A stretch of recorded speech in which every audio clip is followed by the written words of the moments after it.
Hello friends, तो कैसे हैं आप सभी। तो आज हम शुरू करने जा रहे हैं class 11th entrepreneur unit 4 entrepreneurship as innovation and problem solving.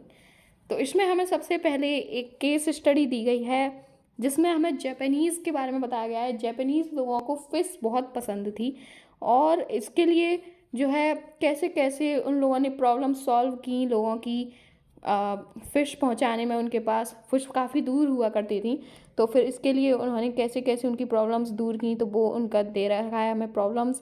फिर उनके सॉल्यूशन दिए हुए हैं कि जब उन्हें फ़िश लव फॉर फिश था वहाँ पर लोगों को, तो फिर उन्होंने बिगर बोट्स यूज़ की और उन्हें फ्रेश फ़िश चाहिए थी, तो फिर उन्होंने अपनी शिप्स में इंस्टॉलेशन ऑफ फ्रीज़र्स किया, यानी कि फ्रीज़र्स लगवाए।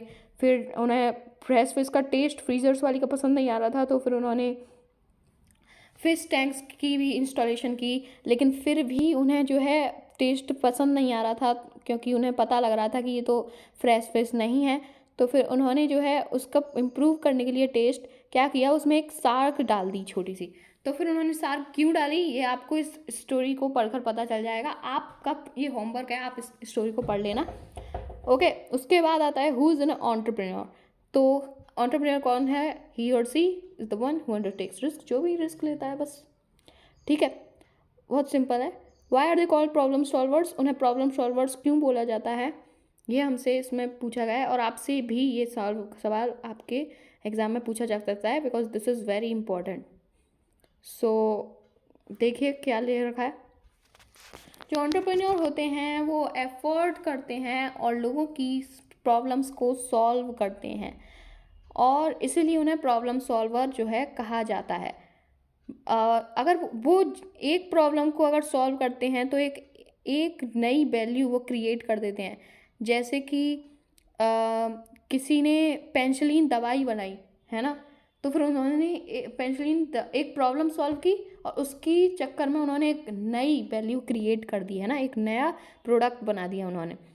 उसकी उसी तरह से वो जो है लोगों की नीड्स और वांट्स को सॉल्व, मतलब कि उनकी नीड्स और वांट्स पूरी करने के लिए प्रॉब्लम्स को सॉल्व करते हैं।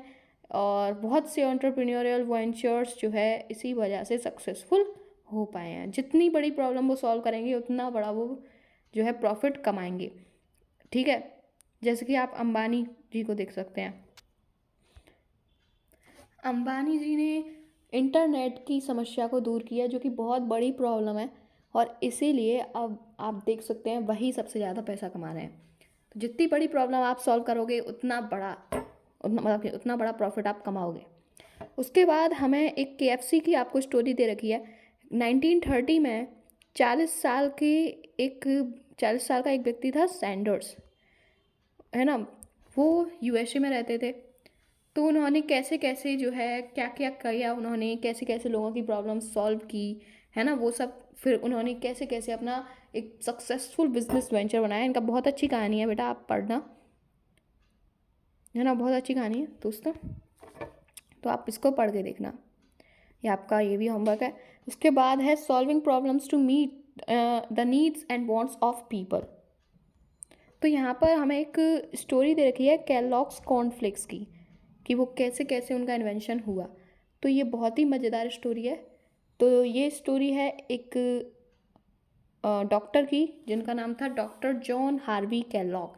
उनका एक हॉस्पिटल था है ना, उनका एक हॉस्पिटल था जिसमें वो अपने पेशेंट्स को जो है केवल डाइट पर, मतलब उन्हें बहुत अच्छी हेल्दी डाइट पर रखते थे। यानी कि उन्हें ना ही कैफ़ीन दिया करते थे, उन्हें ना ही मीट या अल्कोहल या तंबाकू कुछ भी नहीं दिया करते थे, है ना। उनका हॉस्पिटल कहाँ था बेटा? ये था बैटल क्रीक मिचिगन में। तो देखिए क्या हुआ। तो ये जो ब्रदर्स थे, इनका एक ब्रदर भी था हार्वी केलॉग का, उनका नाम था कैथ केलॉग। तो फिर इन्होंने क्या किया,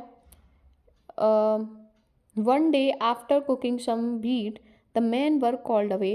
When they finally returned, the wheat had become stale. They decided to force the tempered grain through the rollers anyway. उन्होंने क्या किया, जो wheat था, मतलब जो गेहूँ था, उसको रोलर्स में फोर्स किया, यानी कि और फिर उससे क्या हुआ, वो सरप्राइज़ हो गए। क्यों सरप्राइज़ हो गए? क्योंकि जो ग्रेन था वो एक लॉन्ग शीट्स ऑफ डो में नहीं आया, बल्कि उनके थिन फ्लेक्स बन गए। फिर उन्होंने जब वो टेस्ट किया तो उन्हें बहुत ही ज़्यादा अच्छा लगा वो, जब उन्होंने उनको बेक किया फ्लेक्स को, और वो समझ गए थे कि उन्होंने एक नया इन्वेंशन कर दिया है। फिर 1906 में क्या किया, उनके एक ब्रदर थे कैथ केलॉग, है ना, उन्होंने अपना खुद का एक सीरियल बिजनेस ओपन किया और जिसका नाम उन्होंने रखा था केलॉग्स कॉर्नफ्लेक्स। तो ये आप जानते ही हैं, आजकल बहुत ज़्यादा फेमस है, जानते ही होंगे। उसके बाद है innovations leading to entrepreneurial ventures. यहाँ पर हमें कुछ के बारे में दे रखा है कि पेंसिलिन का निर्माण कैसे हुआ, how penicillin was made created. Potato chips देखिए कैसे बने थे। पोटैटो चिप्स में एक कस्टमर था, उसने जो है वो बार बार जो है अपने पोटैटोज़ की प्लेट्स वापस कर रहा था कि मुझे और पतले करके दो, और पतले करके दो। तो फिर जो है क्या किया, उसको गुस्सा आ गया और उसने, दुकानदार ने इतने ज़्यादा पतले कर दिए, बहुत ही ज़्यादा पतले कर दिए। फिर जब उसको वो भेजा गया तो फिर कस्टमर ने कहा कि ये तो बहुत ही अच्छा है, मुझे और दो। फिर वो इस तरह से देखिए चिप्स का निर्माण हुआ था। ओके, उसके बाद आता है पेस्टमेकर। पेस्टमेकर कैसे बना था। फिर माइक्रोवेव ओवन्स, इनकी भी एक अलग कहानी है। इंकजेट प्रिंटर्स, एक्सरेज, तो ये सब आप पढ़ लीजिएगा, काफ़ी अच्छी बात है, ठीक है। बहुत अच्छी चीज़ें दे रखी हैं, मतलब वो बनाना कुछ और चाह रहे थे और गलती से बन कुछ और गया था। उसके बाद हम आते हैं सोशल एंटरप्रेन्योरशिप पे। तो आज की कहानी दोस्तों यहीं ख़त्म करते हैं, मिलते हैं नेक्स्ट वीडियो में जिसमें हम सोशल एंटरप्रेन्योरशिप से पढ़ेंगे। Bye bye.